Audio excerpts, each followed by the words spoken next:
Well, here we go. I want to get this field irrigatable.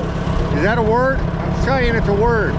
Here's my plan. In the past, I've corrugated, right? Little ditches the whole way. I don't like how that goes when I actually go to mow it. Now I'm going to use berms instead. I'm going to go with a series of berms. Oh, let's say every 30 feet or so. I'm just going to use my offset angle blade right here, drive around in a circle, build some berms, and that's going to direct the water between those berms. The slope on this field is shallow enough that those berms will keep the water from just washing down in one spot, and it should give me a fully irrigated field. We're gonna give it a shot. Basically, we're just gonna make a lot of dust and try not to run over my kids.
It's time for a little mixology, I guess. So here's what I've got. I've got some red clover seed, some creeping alfalfa. This is actually really cool stuff, right? So I have such a high water table. Alfalfa, it'll send roots down 20, 25 plus feet into the ground, but it doesn't like to be wet. It'll drown itself out. So a typical taproot alfalfa doesn't do well on my high water table property. This is creeping alfalfa. It sends runners out rather than a deep taproot. Now the disadvantage is it's not as good for haying. It's better as pasture, but it's better for my soil. I also have some, what is this stuff? Some kind of a grass, some tall fescue. And I've got about 30 pounds of each and an acre to irrigate or to plant. So let's go about, let's see, 45 pounds.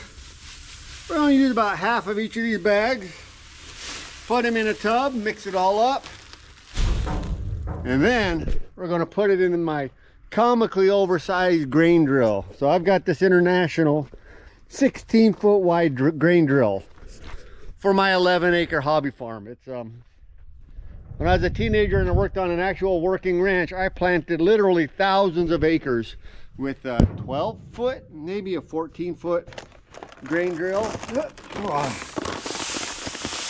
I hated feeding that thing. I seemed like I was always stopping to load that thing up. Especially when we were planting oats. My boss liked to plant oats as his cover crop for his alfalfa stand. And it makes a good cover crop, but oats are a really large seed. And large seeds in a small grain drill means you're always loading that thing up. Come on. Somewhere right about.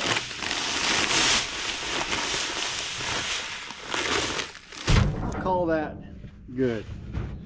So I've got my 3-layer cake here. So I've got the clover seeds on top of the alfalfa seeds right there, on top of the grass seeds right there. We'll just mix it all up, spread. This here is about 45, 50 pounds of seed. We'll spread it equally in there. I've got my grain drill set on level 4 which for alfalfa is 30 pounds an acre. Your standard grass is somewhere around 18 or so pounds per acre. That's a little bit light. That's intentional. I should be able to drive over this field twice when I plant it, and that'll help me get into the light spots, because this grain drill is going to be so unloaded, lightly loaded, that we might not get great operation throughout the whole entirety of it. So we'll drive over the whole thing twice, and it'll all work out in the end.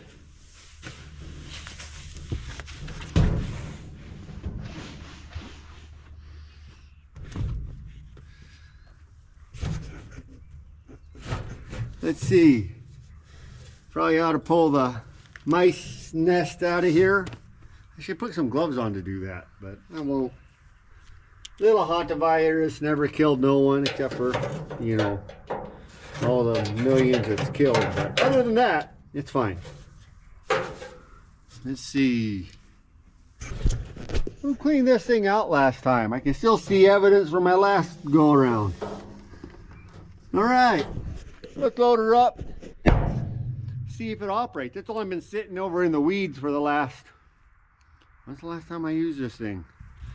3 years? 2 years?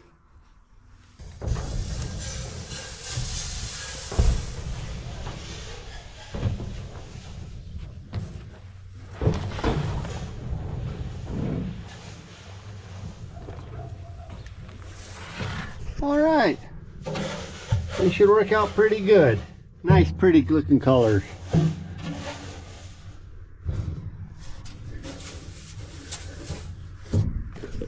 We'll drive over the field one time, and then we will, I need 2 hands for that. I'll stop, we'll smooth it all back out again in there to make sure that we have grain coming out of each one of the pockets, and we'll fire. This thing is really too big, it's too wide. Barely fits down my driveway, barely fits through most of my gate. But what I got.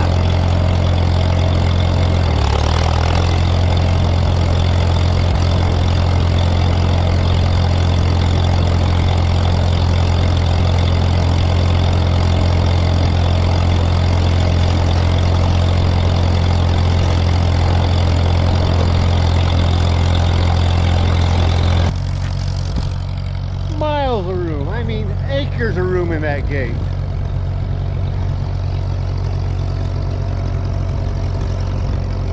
Anybody want to buy a grain drill, trade me straight across for a narrower one? Let me know. Alright, while we're here,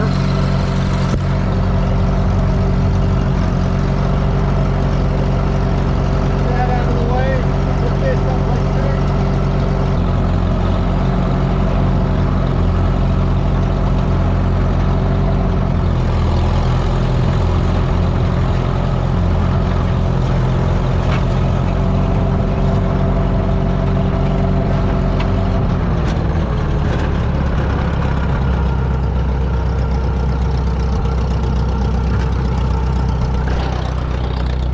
Here's what we got to watch for.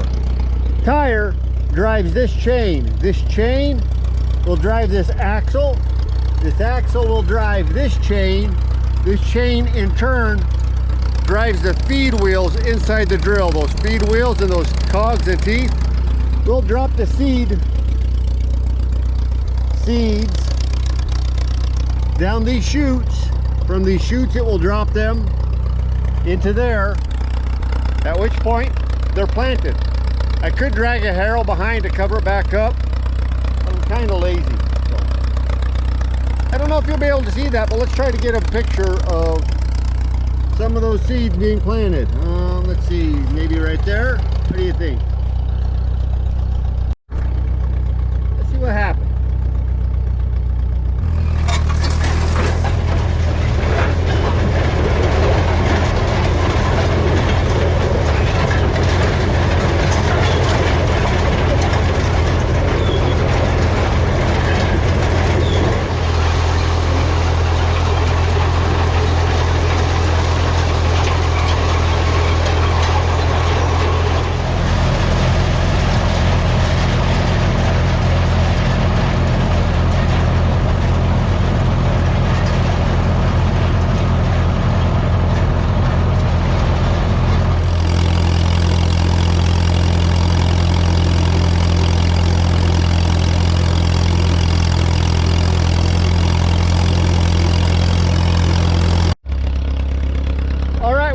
one pass that should be somewhere around 30-35 pounds per acre. And you can see we're almost empty there. So here in the middle we've fed nicely. A little bit full there. So we're just going to redistribute the seed, try to get all these pockets full.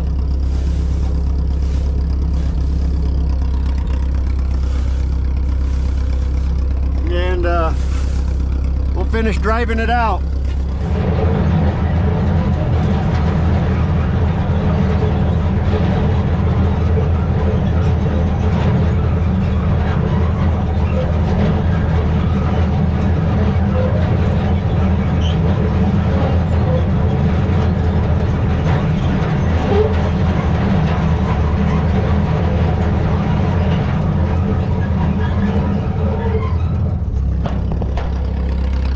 Call that done.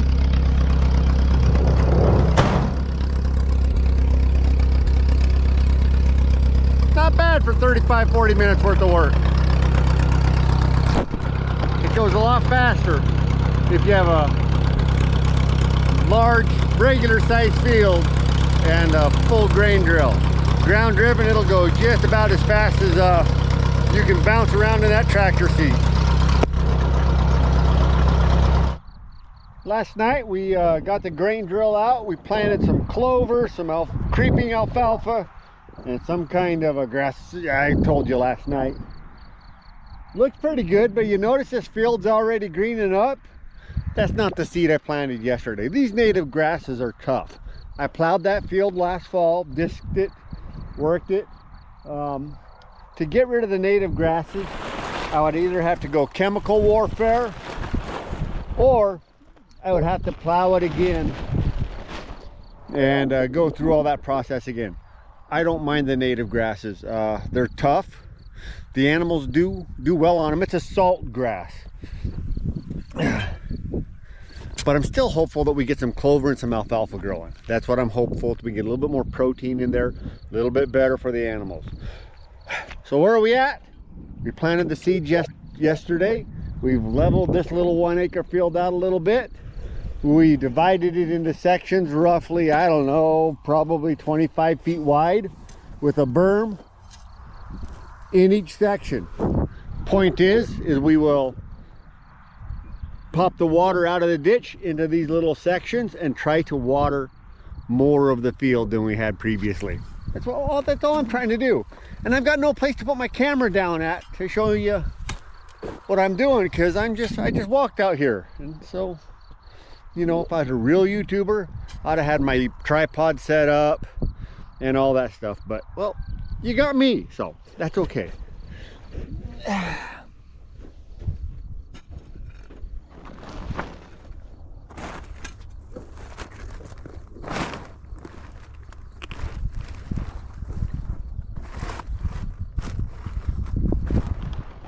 And, well, all right, that's it. I'm going full bore today. Don't even care.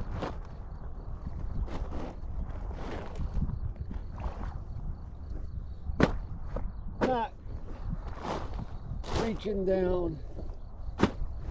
If I did this in the middle in about a month, I probably wouldn't make it out of the ditch because the mosquitoes would swarm so badly. But right now, because it's the springtime, they haven't got a good foothold. But yeah,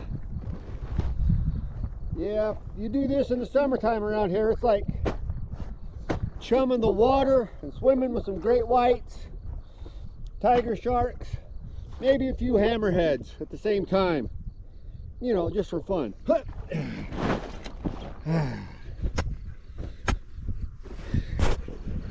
All right, I don't have a lot of water running in this ditch. I'm going to drive up and see what the neighbors are doing for irrigation, maybe try to get some more water coming down this ditch. And while I'm doing that, this will fill up and hopefully start to spill out in the cutouts that we have existing in this ditch. Do I have one for this final? I don't think I have one for this final section. We'll make it do. We'll figure it out. We're smart enough. We're good enough. We're smart enough, and doggone it, people like us. Well, good morning. We've let this water sit and run all night long, and it's time to see, well, how we've done. And from my perspective, it's looking pretty good. We've got some dry spots, more than I would like, but overall it's actually looking pretty darn good. Let's see what we got here. Section number 5, that's a 85-90% coverage. Number 2, we've got some dry spots right here in the middle, but that's probably 70+% coverage. Now keep in mind that section 4 and 5 here, they wouldn't water all the way to the end. They would stop about 2/3 the way down. So the bottom third of the field, bottom maybe even half of the field, would never get watered. So that's a huge improvement right there. Section 3 here, I'm the least happy with. We've got that one big dry spot right there. We can fix that though. I don't think it'll take a whole lot of work. Man, my eyes are watering. I don't think that'll take a whole lot of work to get a little bit of water into there. We could just put a single channel right down the middle of it. Maybe 2 little channels, and that'll sub-irrigate on both sides of that, those little channels. Just a little shovel work. We do that real quick, and that's going to increase the productivity of that field a lot. A little bit chilly this morning. Yeah, section 2 here, it's not so bad. It's a little bit dry. Looks like we've got a high spot right here on this ridge. But it's not bad. It's way better than it was before. And then section 1, I was worried about this one. It didn't look that strong last night, but that looks like that's just about all wet and watered. It's not perfect, right? I'm not crying, guys, either. I don't know why my eyes are watering so much. Little chilly wind, but it's not bad. It looks good.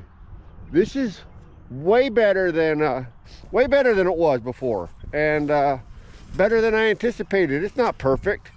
It's not, you know, nice sheens. We've got low spots and we've got high spots.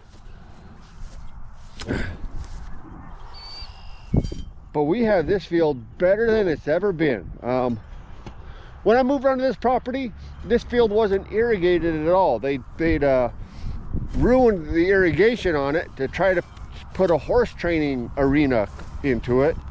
And well, I'm not a horse trainer, and they weren't either for that matter. So they just had this wasted space where it would just grow the dry land, just the dry grasses for a little while. Weeds, basically. They weren't palatable. The animals didn't enjoy eating them. So this is going to be way better than it ever has been. I put this ditch along the top here to be able to irrigate this field.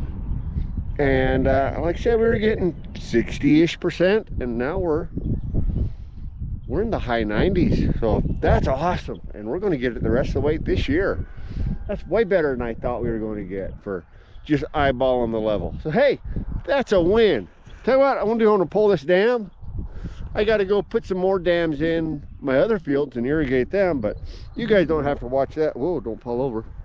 But yeah, let me pull this dam right here, and I'll let you guys go.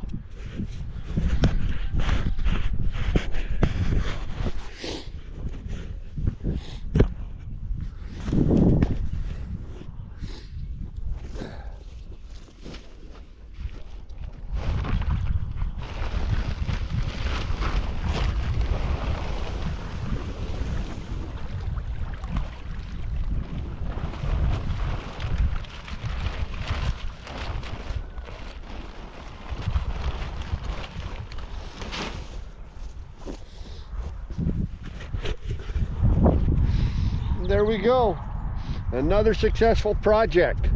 Now we just got to go get the good big field across the canal over there, If we can get that field irrigating to this much, and I think we'll get it even better than this, then, well, that's going to be a fantastic spring and a fantastic end of the project. So, but as for now, I got some more work to do.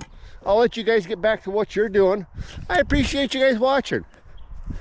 Get outside and do some stuff. Even if you got the wrong tools and you don't have the time and you don't really have the skills, go out and do it anyways. It's always worth it. Catch you on the next video.